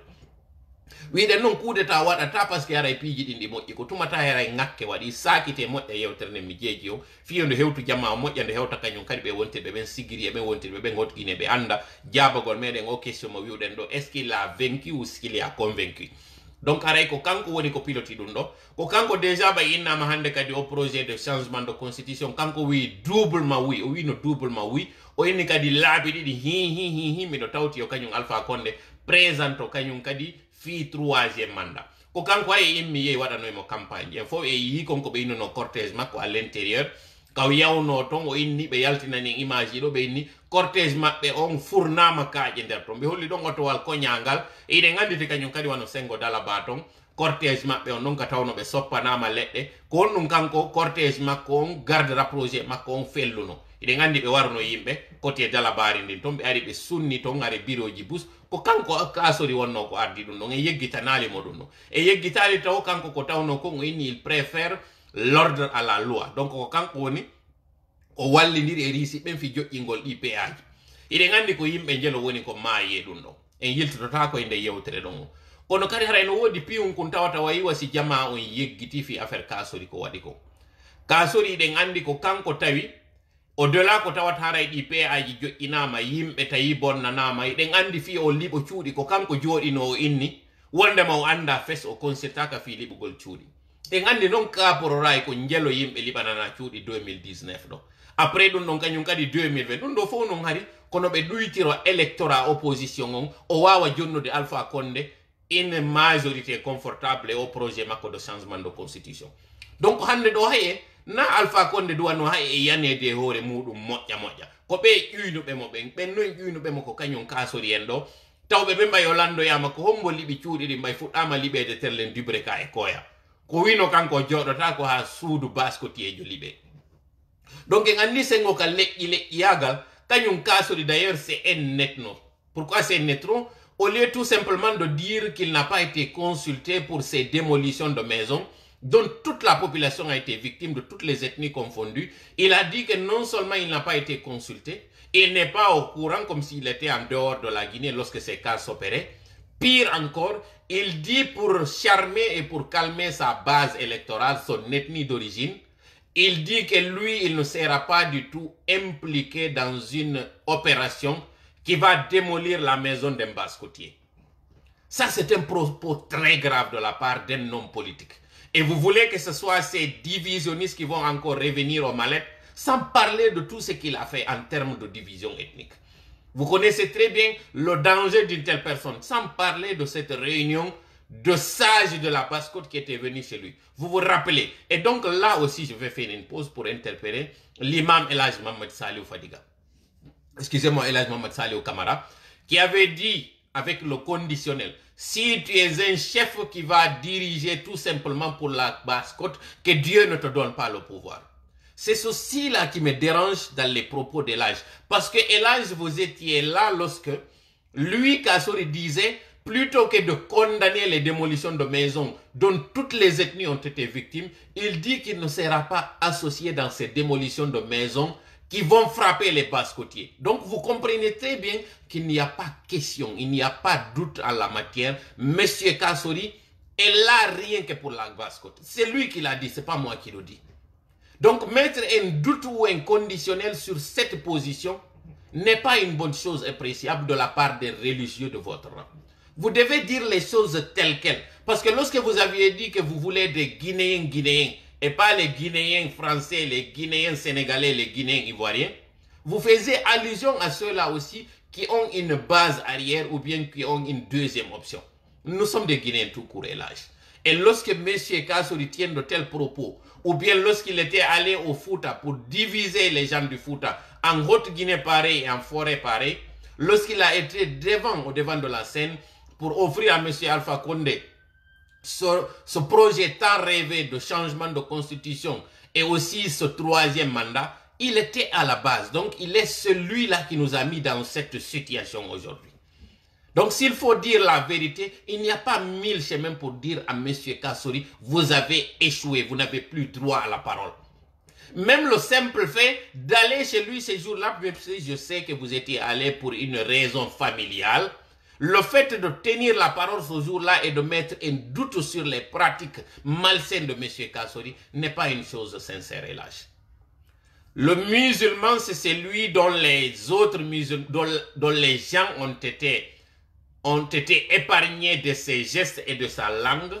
Vous devez être ce musulman-là, hélas. Vous devez être ce chef religieux qui ne mâche pas ses mots lorsqu'il s'agit de la justice. Continuons nos propos. Donc, M. Kassori, lorsque moi, par exemple, je dis que je ne suis pas pour sa candidature, c'est parce que je ne veux pas qu'on répète encore les mêmes erreurs. Le simple fait de lui donner encore droit à la parole ou droit au chapitre est encore un frein au développement. Maintenant, la question que je me suis posée, est-ce que le RPG sort vaincu ou convaincu de cette assemblée? La réponse est toute simple, non. D'ailleurs, le RPG sort perdant. Lorsque j'avais dit ici que le fait de porter le choix sur M. Kaba est une chose intelligente, les gens ont pensé que c'était un piège que je faisais au RPG. J'avais averti que le CNRD va attendre que vous portiez vos choix sur M. Kassori avant d'enclencher les procédures judiciaires contre lui. Et c'est là aussi que nous ouvrons notre troisième point. Ce point où j'avais averti, les vidéos existent encore, qu'ils attendent que c'est de la manipulation. Lorsque vous pensez que vous avez été épargné ou que lorsqu'il a été convoqué, il est sorti pour dire qu'il est blanc comme neige, je vous ai dit ici que vous allez tomber dans le piège du CNRD. C'est celui de faire en sorte que vous allez d'abord vous émietter, vous diviser entre vous. Aujourd'hui, il y en a qui sont pro M. Kaba, il y en a qui sont pro M. Koulibaly, il y en a qui sont pro M. Diane, il y en a qui sont pro M. Damaro. Toutes ces personnes-là, si on portait le choix sur un jeune, pour que tout le monde soit derrière lui, un jeune aussi, qui ne traîne pas les casseroles, ça aurait pu aider le parti dans son unité, mais aussi dans sa survie. Aujourd'hui, vous avez fait ce congrès, vous avez porté M. Kassori avec tous ces inconvénients, tous ces défauts que nous venons de citer, toutes ces casseroles, sans oublier les dossiers miniers qui vont aussi le suivre ou qui vont être sortis bientôt, qui vont l'épingler. Vous avez pris le risque de le prendre lui. Et là, la CRIEF va enclencher ces opérations et il sera accueilli tout simplement et vous allez être perdant. Alors que vous auriez dû profiter de cette occasion pour porter votre choix sur une personne qui aurait pu unir le parti, mais qui aurait pu au moins faire la survie du parti. Dommage pour vous. Je me suis adressé à vous en bon ami, en bon conseiller, mais vous aviez pensé que c'était un piège et voilà les conséquences, vous les ferez. Donc, wiwɗen non joni toɓɓere meɗen tammere nden nde wonɗen udditude ɗo on fof haray ɗon jentiti ɗo sakite moƴƴe yewtere nden siɗon manditi mi wiwno wondema min si mi landama yomi suɓano RPG fi kala ala e hunduko an ɗum ko jokki ɓe ton ko yoɓe ƴettu o wiyeteɗon Khalil Kaba fi on ɗo wiwɗen kañum Khalil Kaba ino anda jama on fof wata wonde fof bonɓe wata wonde kadi fof moƴƴuɓe kono hakkude bonɓe ɓen kadi haray no toon ɓen jasuɓe bonugol haccude moƴƴuɓe ɓen kadi no ɓen ɓurɓe e moƴƴudol kanko noon Khalil mi wi min on ko tawata ko mi nanali mo yewti nde yewtere tawde ko aalinde mi yaali mo waɗi ɗen kuuɗe tawde ko bonɗe si nama o haray ko ma suɓoɗo goɗɗo non RPG haray suɓe o ɗo ko suka tawɗo haray o wawayi o yaltinande parti on nokkugo mi wi noon haray o injustice waɗaɗo hoore makko arretugol mo toon ko ɓen tawɓe haray no ka CNRD toon faalaɓe manipulugol kañum RPG on ton ha ɓe gayna haɓude si ɓe gayni haɓude nder toon ɓe suɓike kañum Kassori ɓe famina wonde ma yi Kassori ɓe waɗatamo fuy ɓe acca o suɓe ɓe memminoya noon dossier ji contre makko ɗum ɗon noon woni haray toɓɓere men tammere nden nde tawata nan hi haray ɗum ɗon noon joni fuɗɗike ɓay tum ɓe andi hi yehi ha ɓe suɓike oɗo ɓe yi kadi haalaji ɗi woni e fuɗɗade waɗde ɗin ɓe enclenchi noon joni on yi o listi yaltinaɗo ɗo mo CNRD waɗi ɗo inni ko interdiction de sortie du territoire kon ɗum woni ɗum e gande sa e ɗo kañum Alaji Sello ɓe fokkituno yaltugol Laguine ɓe ari hakka aéroport ɓe sakka ɓe jaɓali ɓe yalta ɓeygu maɓɓe noon taw hari ata waɗede ɗum ɗon e kañum o wiyete ɗon Sidia ko ɓeɗo taw ata salanede kono Sidia kañum forcia o yalti ado makko taw on ɓeytata AB Silla ka ɓeygu Alaji Sello salanaɗo yaltugol Alaji Sello kañum kadi ari ha ƴawi ka nder avion ɓe tippina nder ton interdiction de sortie du territoire ko sifa ɗum ɗo ɓe jaɓa noon on tigui kadi passeport o ɓeɗo noon kamɓe ɓe jaɓananoma taw hari passeport ji maɓɓe ɓay kudeta waɗi ɗe gandi piiji dan waɗuno piwum ara nun kun ko wiwgol ngol wondema ɓe jonni totoje maɓɓe ɗen fof ɓe nodditano on tuma ka chapiteau ɓe ari ɓe jonniti kala ko wiyete saabije ɗimel muɗum inna ɓe jonno passeport ji maɓɓe kono no wodi ben e mabbe tawbe kanyum hino mari wano passeport ji didi tawara ko be ivoirien be wobbe ara taw ko américain be wobbe taw ko français be donc ko passeport mabbe guinéen on tun jaba donc ara be wawi waddade avion be yalta be jaway din ala poren jima be jokka tigi lawol gol be yalta kono woni ri fewndo do ni no wodi be ministre be wono ministre du transport taw do ngara wala ka leydi nun e say no tombe tawbe non ka labugol mabbe kambe be jabara no kadi do fu be accia be yalta wono be wiete be ben cerno alaji cerno amadou be timbi madina ben be do no woni non kambe be aru be naati e nder gouvernement alpha on ala dernière minute katay kadi yaka implication kambe hay e déjà fewndo do gouvernement o nyawli be do be accitano be yalti kambe be jindude fewndo do alhamdulillah rabbil alamin no be faalira e hore leydi ni be do non jabanabe passeport ji konti ji mun jela auto ji mun jattita ko be do non hande kadi inna awaysi be mari passeport go be yaltata fi on dun non inna be yaltata ko parce que wano justement kanko ka sori fewndo kay nano Alpha Condé nawni bay biddo makko mai États-Unis o fala no yaltude o yeha o tawo e fure on o luttita ton kanyum kadi o yalti o ari o tawda e fure on États-Unis o fala nattude fure on tun surro e kanko o lutta ton be hiili mo don haw immi o arti o naati parce que be andi ari o fala no ma démissionnude ko don taw déjà je vais faire ici une pause et rappeler à ceux du RPG que M. Kassori avait déjà écrit sa lettre de démission pour d'abord abandonner le navire voyant que la situation n'est pas telle qu'il l'a souhaité. Et c'est celui-là, après avoir émis cette intention d'abandonner le navire, que vous choisissez pour prendre les destinées de votre parti. Voilà combien de fois vous avez été vraiment vaincu par monsieur qui ne vous a pas convaincu mais qui vous a manipulé. Celui-là qui n'est pas du tout sincère, qui a conduit votre champion à commettre cette erreur et qui, après avoir vu qu'il a commis cette erreur, qui a voulu l'abandonner, le seul maître à bord et le seul responsable de tout le gâchis. C'est celui-là que vous avez choisi. Vous vous rappelez que lors de l'enterrement, lorsque Moualim avait pris la parole pour parler au nom de la famille Kassori, il avait dit que M. Kassori va sortir du pays et qu'il restera jusqu'en 2025, date à laquelle il rentrera en Guinée pour faire campagne pour M. Alpha Condé. Donc c'est celui-là qui avait toutes les peines du monde à sortir du pays parce qu'il sait que M. Alpha Condé n'allait pas le laisser partir. Parce que le fait de partir et d'écrire sa lettre de démission était synonyme de défection pour le RPG. Le RPG n'allait pas vouloir cela. Donc, ça c'est juste un rappel que je vous fais pour comprendre combien de fois vous vous êtes fait berner par M. Kassori qui a d'abord eu, qui va utiliser le parti RPG comme bouclier, sachant très bien qu'il y a des dossiers judiciaires qui vont sortir des terroirs et qui va être épinglé, mais qui va utiliser le parti comme bouclier pendant que vous allez être divisé. Donc, si ça doit être un parti, si jamais on yegitino kun andintine, pay ɓiɗɗo Kassori on feƴƴini États-Unis, Kassori yaltuno ari, o tawi fure on États-Unis ɗo, o geri no fure on nattire kanko ara o yahaali. Kono ɓe yeetimo ɓe inni ɓay tun fewndo nawnare nden on tuma si goɗɗo artiri fure ɓe jaɓata fure on ɓe inni haray no ahli ka o jonnitata fure on tun kanko ara o jokkaali ɓe forsi mo ha o immi o ari o hewtiti lagine hiɗon anditi ɗon fewndo ñande surrugol ngol ɓay omo ɓe innata mo allim Touré e ƴetti yewtere nden o yewtuno e inde kañum famille Kassori o vidéo ji ɗin iɗi existe ɗo kon ɗum o wiwno o inni himo tori kañum Alpha Condé yo accitu Kassori o yalta lagine o yaha o wonoyay jusqu'en 2025 o artoyay o wallito kañum Messi Alpha Condé waɗugol campagne fi en notre mandat fi on non tawiri nde ñande mo allim jeeji yoɓe accitumo kanko Kassori o yalta ko parce que Kassori ari waɗi lettre de démission makko on lutti ari o jonnumo tum si ɓe innimo nono tawa ɗumen ɗum fewndo ɗo fewndo ka tawata ɗo hiɗe waɗi o troisiéme mandat jama on fop hino monani en no ñoññinayi sa démissioni ɗo faiblissinayi gonko noon ɓe hiiliri mo ha o hewtiti lagine ɓe inni d'ailleurs wondema si o jokkini fure on tum ɓe jaɓata fure on naata par ce que fewndo nawnare nden on tum hari fureji jaɓetake naata ono ɓe permetti mo fi o artu hiilugol mo ha o hewtiti lagine ka o hewtino ɗon ɗe gandi ko ɗum jokkoyno yeeso ɗon ko o kudeta immi waɗi ɗon hande kadi o wawali yaltude donc o fokkitinoɗo yaltugol aw hande ɗo non andugol mo non gondema dossier ji no yaltude hoore makko fiiɗi minji e gestion makko mo waɗi on o wuggi ɗo fi immagol ara ƴettita o parti RPG o famina kanko e mo yiɗuno o parti RPG fokkitunoɗo non yaltugol acci Alpha Condé tuma o dujunomo o ƴuynimo ha o waɗi koko waɗi ɗo kon fof o accitamo e hoore makko awa si kañum militant ɓe ɓe yeggiti ɗum enen e yeggitali ɗum mo tawata non accali hay on mo wonno gollude ko goddo go accata.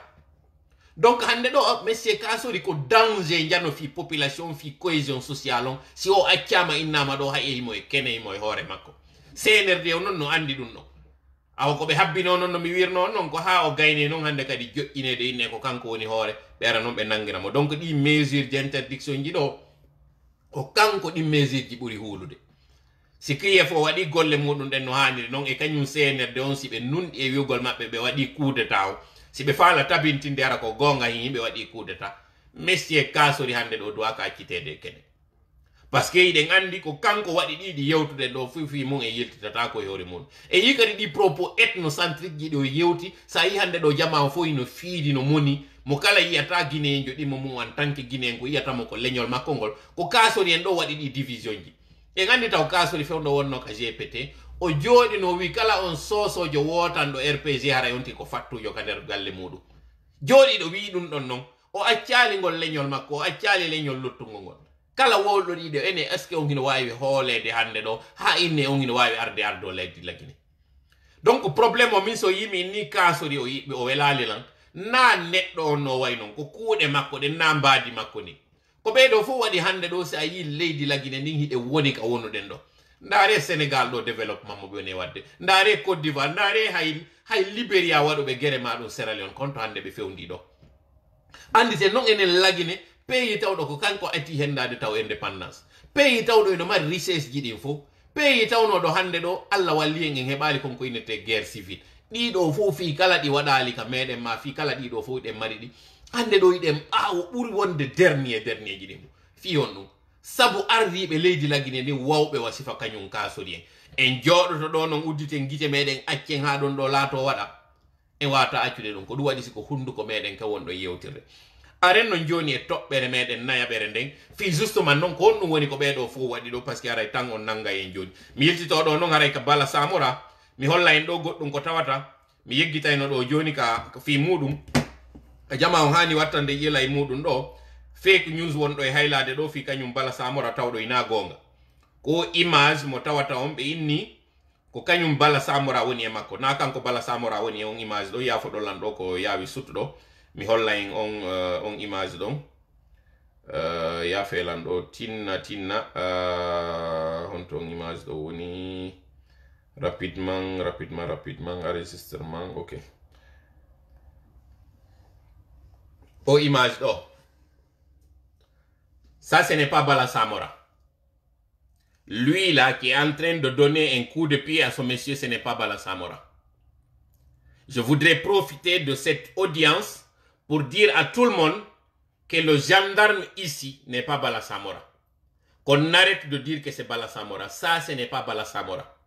Ça, c'est un gendarme et cet événement, c'était le 28 septembre, lorsque des hommes en uniforme s'étaient attaqués à des pauvres citoyens qui n'étaient là que pour manifester. Donc lui, le monsieur là, ce n'est pas Bala Samora. Comprenons-nous très bien. Lui, ce n'est pas Bala Samora. Ce n'est pas Bala Samora. Qu'on arrête de dire que c'est lui. Ce n'est pas lui. Il y a la photo ici, on dit que c'est lui. Ce n'est pas Bala Samora. Que cela soit clair. Nous connaissons très bien que monsieur Bala Samora, ce qu'il est en train de faire, c'est questionnable, mais ce n'est pas pour autant une raison de l'accuser. Ce n'est pas lui qui est en train de donner un coup de pied à ce monsieur. C'est un autre gendarme d'ailleurs connu des services, mais ce n'est pas Bala Samora. Donc, na Bala Samora. Image circuli moja kabeone wide odo ko Bala Samora na Bala Samora no. Bala Samora hi o bonni piji kono na kanko ni. O kadi mo woni e dampude do misiki ko sengo Gambi ka ko Guinea Bissau o woni. Sibe makko be inni waaway men hollendirde me yewda e makko kono si kanko tigi o yalti o wadi yewtere na Bala Samora ni. Na Bala Samora few donc mi profita do mi yewta dum don na Bala Samora no yo kan hala do e ka wallini surtout ka suma e do taw toñe goddo ni tu ngara na gonga. Bala Samora bonni ko gonga kono na kanko woni o dampudo o neddo do na kanko few si kanko neddo on tigi o yalti o yewti na kanko so ndari mo egoy on taway kadi na Bala Samora no holli do moƴƴa mi wada zoom o moƴƴa e kanyum yeso ngo ina Bala Samora woni do ni ndare to moƴƴa neddo dum do ino seedi e ngombo do wongo leydo ngo na Bala Samora no bon ala kulli hal continue no joni non o crise do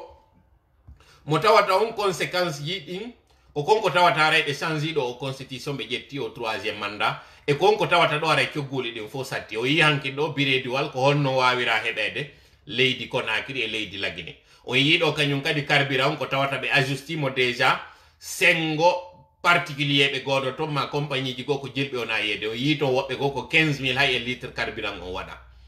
ka pompe haɗi ɓe sanzata o han joni ko konko mi wi on kon ɓe wawata hawtidirde ɗi soñjaji ɗo fo e Laguine fewndo ɗo kono keesji ɗin fewndo ɗo mbuɗi ala Laguine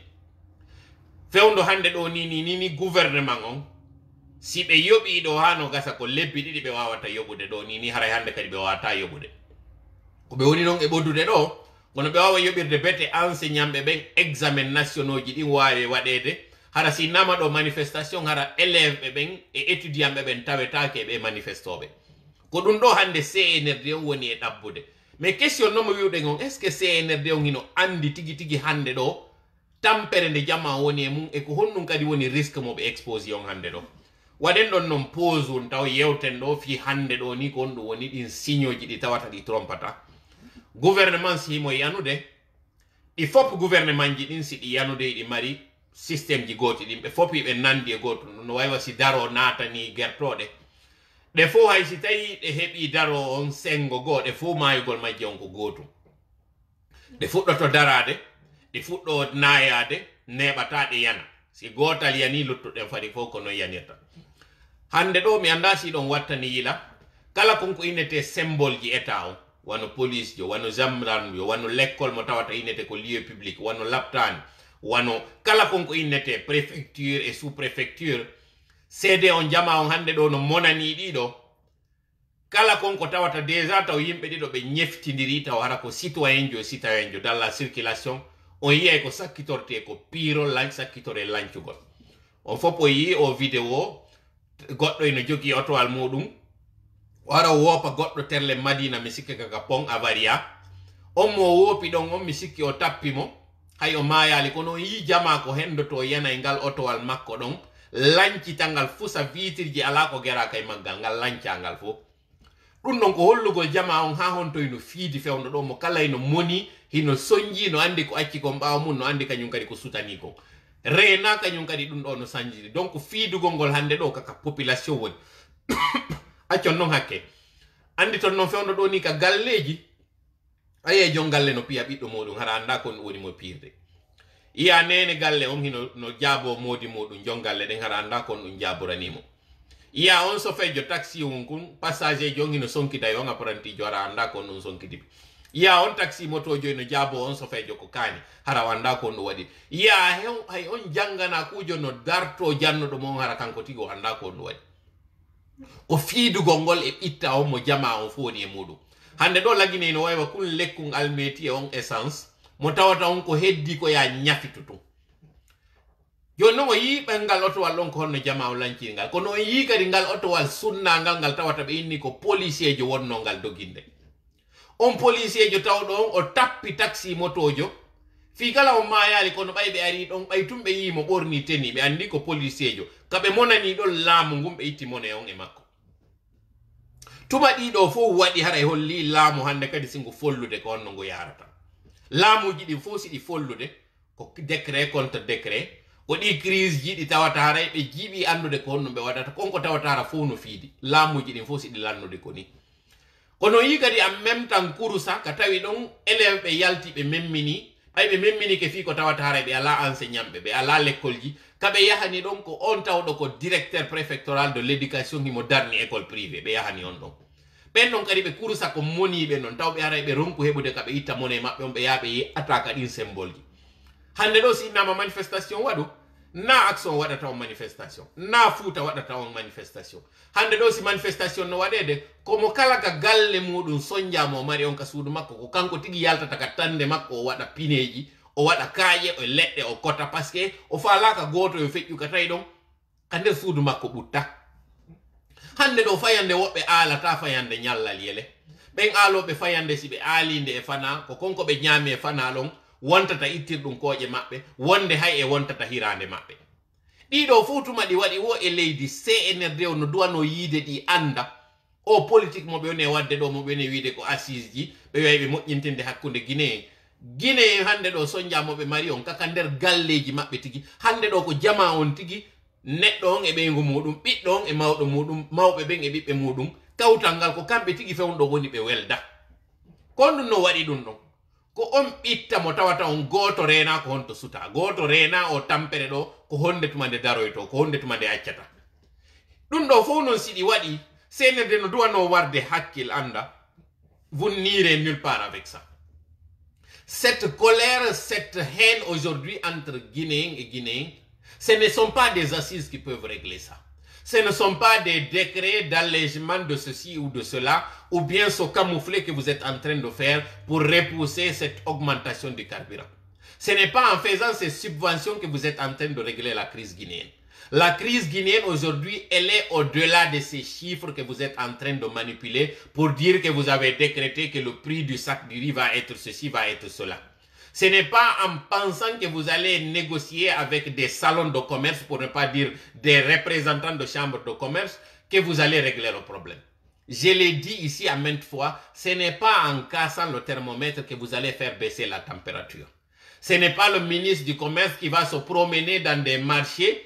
en s'informant combien coûte une chose ou une autre, que vous allez régler le problème. Non, non, non. Le problème guinéen aujourd'hui ne se règle pas entre quatre murs. Le problème guinéen ne se règle pas par simple coup de baguette magique. Non, non, non. Le problème guinéen aujourd'hui, c'est un mal qui date de 60 et quelques années. Cette injustice, cette haine, cette manipulation, c'est ça qui continue de tomber sur le Guinéen comme une malédiction. Et malheureusement, vous n'êtes pas assez brillant, assez intelligent de comprendre que vous êtes en train de refaire les mêmes erreurs. Je vais faire là une pause pour faire mention de cette sortie médiatique de M. Mori Kondé, ce ministre, ce moine de l'administration, ce moine de ce monastère de l'administration et du territoire qui a parlé très haut ce que nous avions parlé très bas. Lorsque nous avions dit que le CNRD, c'est une réhabilitation du PDG RDA, que le CNRD, ce sont des enfants de victimes de 1985 qui reviennent revanchards, lorsque nous l'avions dit, des gens avaient cru que nous étions en train de spéculer. Les gens avaient cru à l'époque que ce n'était que des accusations fortuites. Aujourd'hui, cette sortie du moine Kondé, Mori Kondé, prouve à suffisance que justement, lorsqu'il dit que ses grands-parents ont été fusillés, dont les épouses de son grand-père, cette haine que lui, il a, se justifie aujourd'hui et explique cette haine qu'ils sont en train de faire tomber sur des populations à bras raccourcis. Lorsqu'ils sont en train de casser des maisons, lorsqu'ils sont en train d'arrêter des citoyens, lorsqu'ils sont en train de faire de l'injustice sur des populations, c'est en pensant que c'est cette injustice qui va régler l'injustice qu'ils ont subie, si ils ont subi une injustice. Aujourd'hui, c'est vraiment dommage de voir que ces individus sont animés de cette haine viscérale. Aujourd'hui, c'est dommage de voir que vous pensez nettoyer la boue par la boue. Non. D'ailleurs, est-ce que vous avez entendu qu'il y a eu des femmes qui ont été fusillées dans le régime de Sékou? Publiquement comme ça à Kindia. Est-ce que vous avez eu vent de cela? Moi, en tout cas, je suis en train toujours de questionner ces livres d'histoire pour voir qu'à Kindia, il y a eu des femmes qui ont été fusillées parce qu'elles n'étant pas en bon terme avec le régime Sékou. Je suis en train de questionner cela. Donc, en tentant de faire cette manipulation, vous avez quand même réussi à faire une communication qui va se retourner contre vous, vous membres du CNRD. Parce que vous avez justement corroboré et vous avez confirmé ce que nous avions dit, que vous êtes des revanchards, que vous êtes des haineux, que vous êtes des rancuniers. Vous êtes venus pour régler des comptes avec ces populations. Pour régler des comptes au régime de Conté, parce que vous avez estimé, ce qui d'ailleurs explique pourquoi tous les décrets faits par le général Lansana Conté, vous les avez mis en doute. Vous les avez mis, d'ailleurs vous avez rejeté tout ce qui a été décret. Parce que en vous attaquant à ces maisons, à ces résidences de leaders ou à ces ventes d'Air Guinée, vous êtes en train de vous attaquer au régime Conté. Et par ricochet, donc, vous êtes en train de tenir tout ce qui était dans le régime de Conté comme étant des responsables de ce malheur de 1985. De ce triste événement du 5 juillet ou de 4 juillet 1985, lorsque M. Diarra Traoré avait tenté de renverser son compagnon d'armes. Donc vous comprenez très bien aujourd'hui que c'est cette haine qui va toujours nous empiéter, nous empêcher de décoller. Et vous êtes en train de faire dans ce sens. Donc no mi wiri non au monastère au moine jodo inete do morikonde on nani nde yewtere nde wi wonde makanko en 1985 pay coup d'état Diarra on wadi wo soro makko e benguli makko di nay henda no wara. Min non ko question gondu mi landiti don. Mi ndari livre ji histoire il faut ndarugol est-ce que régime lansana Conté on pay o jetti laamu ngun est-ce que o hendino kadi rewbe o warori. Miɗo andi coup d'état Diarra on maninkaɓe buy yanano e muɗum doola on tuma ɗum ɗo miɗo andi kono est ce que sonnaɓe tawnano e ɓe waraɓe donc on andi ɗum ɗo fof ko hollugol ngol komi wi ko wondema CNRD ko arɓe yottagol ko arduɓe e haasidi wiwgol wondema mawɓe maɓɓe doolano fewno ɓe wonno e wolde ɗum yimɓe sikkuno haray ko tooñe tumme wonno e wolde toola ono ɗuuɗi haala moodi o wowlay ɗum tun woni CNRD na ɗum aw CNRD ko arɓe vanjugol nde meɗen wonno wolde ɗum har yimɓe ɓen hoolaki joni noon kañum mori konde ɗo o yi kanko tigi o wowli o andini ha honto mama soro makko ko waɗano kon mawɓe makko ɓe yeggitali mawɓe makko ɓe yeeti ɓe ɗum donc on andi CNRD on ko ne'iraɓe ngaygu ko muyninaɓe wondema kaari waɗinoma hunde kaari ta yeggitu ɗum konko waɗaɗa ɗon ta yeggitu donc fewndo mi wonno yewtude fi jallotili ko waɗa kon ka nder kaso yimɓe sikkuno hari ko ƴawnugol tum ɓerɗe yimɓe ko bonnidirgol hakkunde Guinée e Guinée non non non kala anduɓe toola no andi min yo Allah dandan tawgol hara mi añay goɗɗo fi konko tawata ko Allah waɗi e makko ko ɗum woni ɗum leñol makko ngol babala makko nenela makko goto e meɗen ɗo ala on formulaire mo signe ley to wondema mi suɓike wonugol pullo mi suɓike wonugol maninkajo mi suɓike wonugol soso mi suɓike wonugol forestier goto e meɗen suɓaki ɗum ɗo goto e meɗen ɗo suɓaki yo Allah okkormo gandal yo Allah okkormo jawdi yo Allah okkormo ko hokkoymo kon fo ko Allah okkorta on mo faala ka o daali ka nder alqur'an are makko wa rabbuka yakhluqu ma yasha'u wa yakhtar o tagay konko o faala o suɓo kadi hay annabaɓe ɓe o inni wa tilka rusul nelaɓe ɓe wa tilka rusulu faddalna ba'dahum ala ba'd ko hay nelaɓe ɓen himo ɓurdindini hakkunde maɓɓe o waɗimo kala o jonni on ɗon ko gasa o jonnali oɗa aw ko noon kañum kadi ka leƴƴi a wawata innugol a monanto kaari fi ɓay ko pullo ma ko maninkaji donc kala anduɗolan no andi yewtere leƴƴi on mi yiɗa kono CNRD kamɓe no ɓe ardiri noon o yi liɓugol maɓɓe ɗi cuuɗi ɗo comme par hasard ko décret ji ɗi lansana Conté waɗi ɗin tun ko ɗin ɗon inna kanji naaɗi authentique naaɗi gonga ɗin décret ji ɗi Sékou Touré waɗi fo ɗin ɗon ɗi inni ɗi ko ɗi gonga ɓe jonniti kaji Belleville ɗin famille Sékou Touré o kono est ce que ɓe jonniti kañum kadi ɓen victime ɓe Kamboire o hakkeji maɓɓe ɗin ɓe waɗali ɓe ƴetti aéroport on ɓe innitirimo kanko Sékou Touré ɗum ɗo fo holli en andi ɗum ɗo hande kadi hari suuɗaki wondema ɓeɗo ko arɓe réhabilitugol PDG cerise sur le gâteau kanko mori konde o nani ko yewti ɗon kon onni wo en 85 ɓe mama soroɓe makko e ɓe mama patiɓe makko ɓe waran hande kadi ɗo kanko mo sikka nde yewtere ndo waɗi ɗo o marki jama o kono hande ɗo o ɓurti yaltinde kene hande kadi kala ɓen tawnoɓe no waɗani ɗiɗi si CNRD on ko arɓe fi yottagol hande kadi ɗum ɗon suuɗaki aw fide moƴƴa jama je t'appelle toi le malinqué en premier.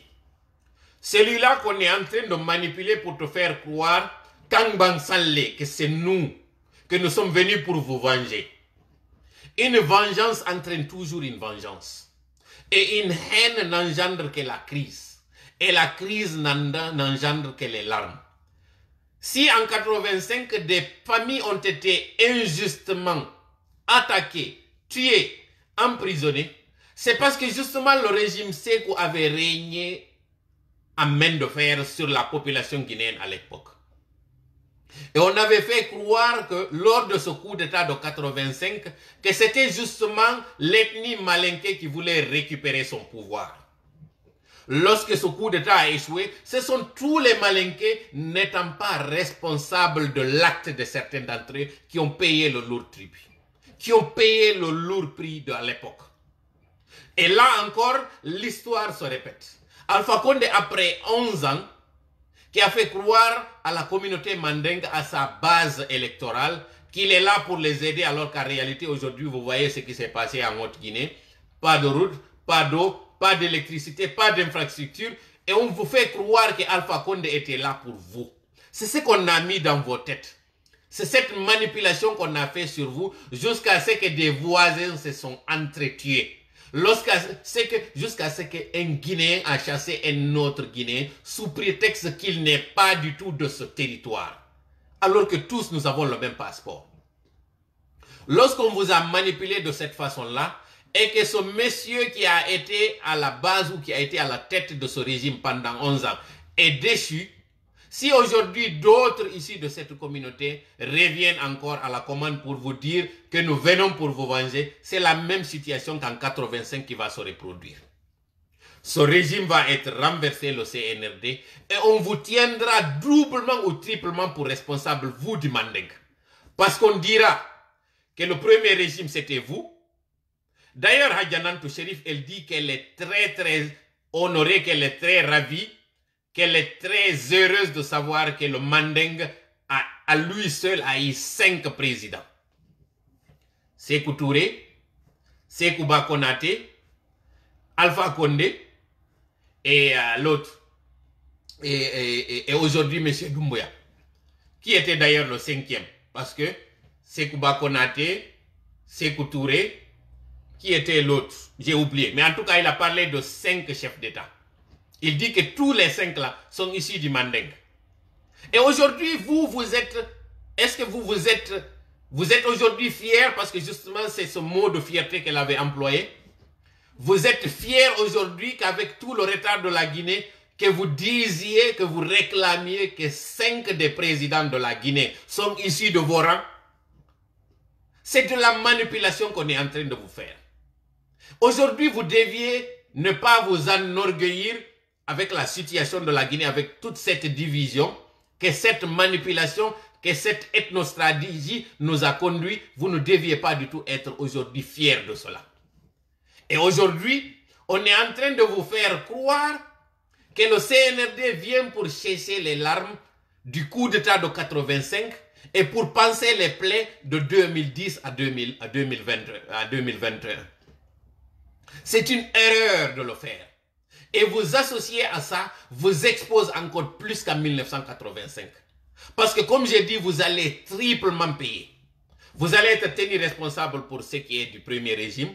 Vous allez être tenu responsable de 1985. Vous allez être, donc je parle du coup d'État de Diarra. Vous allez être tenu responsable des dérives de M. Alpha Condé. Vous allez encore être tenu responsable de cette transition qui est vraiment très courte. N'acceptez pas qu'on vous entraîne dans ça, parce que vous allez subir les conséquences triplement et vous allez être les plus grands perdants. Alors que ce ne sont que quelques-uns d'entre vous qui sont allés sur ce terrain très glissant. Toi, mon oncle de la Haute-Guinée, n'accepte pas qu'on parle en ton nom. Le Manding est plus fort que cela. Le Manding est plus accueillant. Parce que c'est dans le Manding qu'il y a cette localité qu'on appelle le Nabaya. Le Nabaya qui signifie justement ce territoire qui accueille. Le Malinké en tant que tel, s'il n'est pas manipulé, c'est quelqu'un d'honnête. C'est quelqu'un de sincère. Parce que lui, d'abord en amitié, lorsqu'il te donne sa parole, il la tient. Et lorsqu'il s'engage à te soutenir, il tient. Voilà pourquoi pendant 40 ans, vous étiez derrière une seule personne. Parce que vous êtes des hommes de parole, vous êtes des femmes de parole. Mais aujourd'hui, on est en train de vendre une mauvaise image de vous. Par votre complicité, parce que vous êtes en train d'aller sur ce terrain glissant. J'aurais voulu pouvoir parler ma langue maternelle. Cette langue qui est du Manding, j'aurais aimé la parler.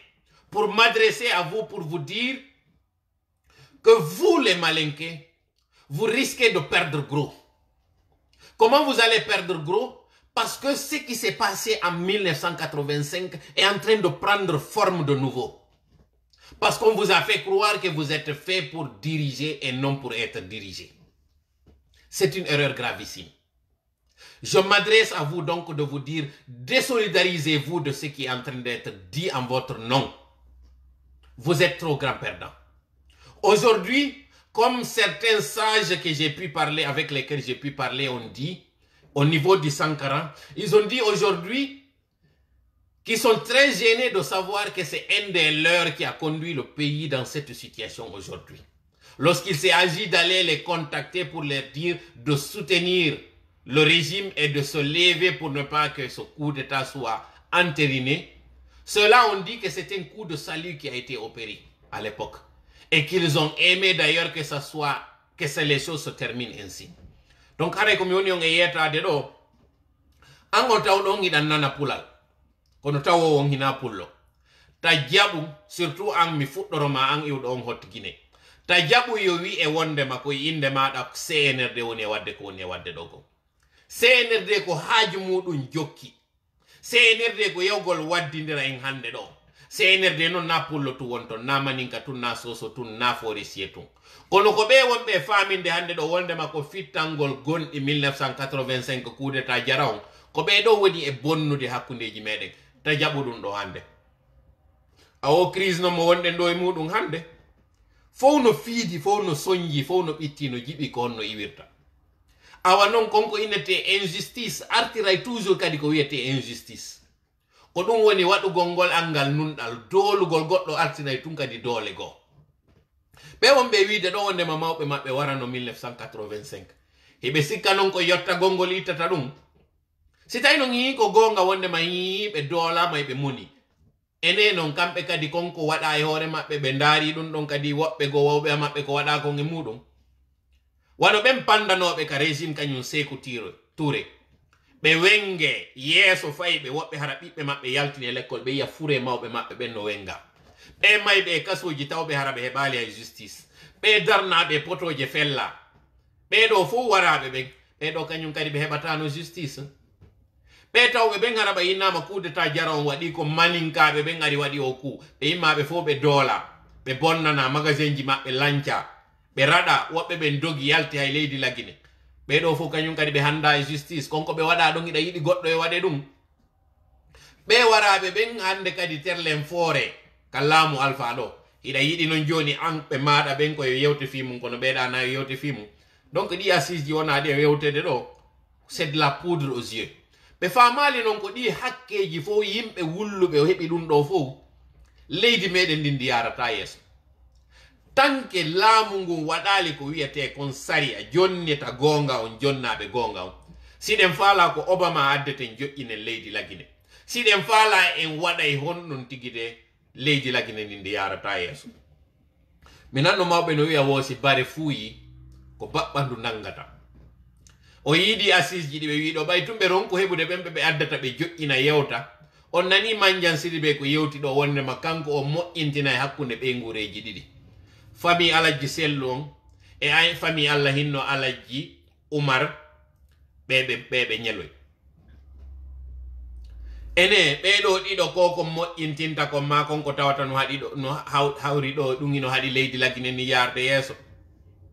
donc ndo fo holli wonde mako ko mi wi on kon si bare fuyi ko babbandu nangata bay tumbe ronko hebude konko tawata haray woni gonga ko wadete ko mabe yaha e koy toso koy lawo e do koy tawata haray ko payan koy toso koy hubbata fus koy iwlata aw haray yewtere nde juuti modya non mi wiwno e wada no dirwe jinin kono haray watadi wadude jango do si Allah jabi haray ko mi invité jo o page mo be innata Fama Kanté de ngandi no wodi ko waduden wiwden lewru kala men fottita men tawa bentawobe be ngara meden mari audience meden yewta do katawata nawiyogol ko pullo tunna soso tunna maninka tunna fore sietun lagine no woniri no men ngara men fotta e nokkure men yewta ido ngandi dum kaka an adano wadede mi wadno dum ka fuddode hitande den don mois de janvier on do wada iwi janvier ha hewti do ko lewru na yaburundun do ni me yahay kamo kala mi do andi haray o yidata do yiwgol lan haray page wobbe go kono no mi wiri on non wata en nangu cippirgol contre goddum wade ngenen tigi dum do hande ɗo inafi ɓay par exemple Fama Kante ma Madik ma Kaba ma ɗum Fadiga ma wonɗo wo waɗi goɗɗum konko tawata welata on wi on yiɗata menen kadi yiwugol himɓe ɗen ari ka wano ɓen ɗon ko haldigal men waɗi ka tawi ɗon min hunnino wondema ɓe ari mi nodditiɓe min ka ara num min yewti mi werniɓe ɗon yewtere waɗinde fof weltorno ɗon mi yehi kadi ka goɗɗo mi yehiri noon tanke min timmintinali fof haray on yaafoto taw ɗum ɗo min hunna ɗum koye alatiri arandere nden lewru kala noon mi waɗata ɗum ɗon janngo noon ɗo si Allah jaɓi haray kaga Fama Kante wona e wernede haray on fof on nodditoyama ɗon no mi wiide noon mi ndaroye haray commentaire ji moɗon ɗin fi haray ko honno si en continue ay direct ji ɗin si en continue taɗi en fof haray ɗen haldi ɗon ɗen andi no waɗirno ɗen non rowani kañum kadi fawtoɗen ɗo haray ha ka juldandu si tawi kadi e waɗa e direct ji ɗin yetoɗon en ɗon kañum kadi haray saayi wawo hawrude on meɗen mari ɗo initiative mo min fuɗɗoto si tawi haray en haldi wondema e waɗa e direct ji ɗin yewtugol taw déjà adda 007 ka divers ji ton fi affaire o frappe on konto fewndi ɗen haray ka frappe ɗo par ce que on bus on addani men message ji faalegol moɗon tawdegol mi yafinoɗo noon e moɗon onon wontirɓe ɓen Guinée Bissau tawnoɓe ɗon habbi men onon wontirɓe ɓen kañum kadi Côte d'Ivoire tawnoɓe ɗon habbi men e ɓe wontirɓe ɓen kañum kadi Angola modi Sierra Leone onon ɗo fof mbiɗo andi haray ɗon seytini ka tawata kon haray en yahano ka moɗon ton fi haray joƴƴingol bureau ji frappe ɗin haray kañum agent 007 o aroya ɗo no gasa faɗɗi janngo si Allah jaɓi o waɗanayi ɗo contrat ndi min yeeto on bureau joƴƴinaɗon ton Sénégal ko hombo woni coordinateur ko hombo woni secrétaire général weltano kañum kadi ɓen hettinoɓe ɗon ari jonna ɗo haray indeji maɓɓe kañum agent 007 o aray waɗana en contrat ndi on ɗon daren ko on ɗum yaltinte nder ɗon ko tawata haray en naftoray si Allah jaɓi hakkil faamu e pinal mo honɗum gollitirten ɗum ɗon hikma wonɗo e muɗum on miɗo andi ɗon ɗuuɗi ha fewndo ɗo nini messagerie an on no heewi tew mi wurtinoɗo noon poisson d'avril aray mo tawata jamma buy aray felsitilan ɗo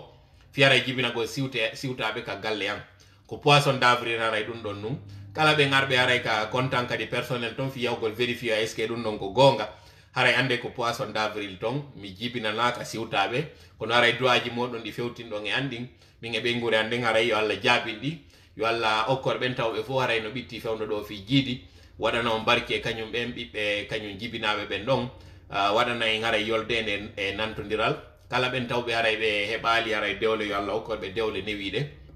waɗa nantodiral ɗo noon haray miɗo andi ko soran kañum oncle Hamidou côté États-Unis e ceerno Hamidou goto kañum kadi triti e kala ɓen arɓe ka page an ka nder personnel an ton e weltanagol an du o fi o bobo ɓeɓe mi naɓani haray ɗi photo ji ɗo holli ɓe bobo e ka waali haray na bobo e ander ton ko poisson d'avril wonno kam mi waɗi on ɗum ɗon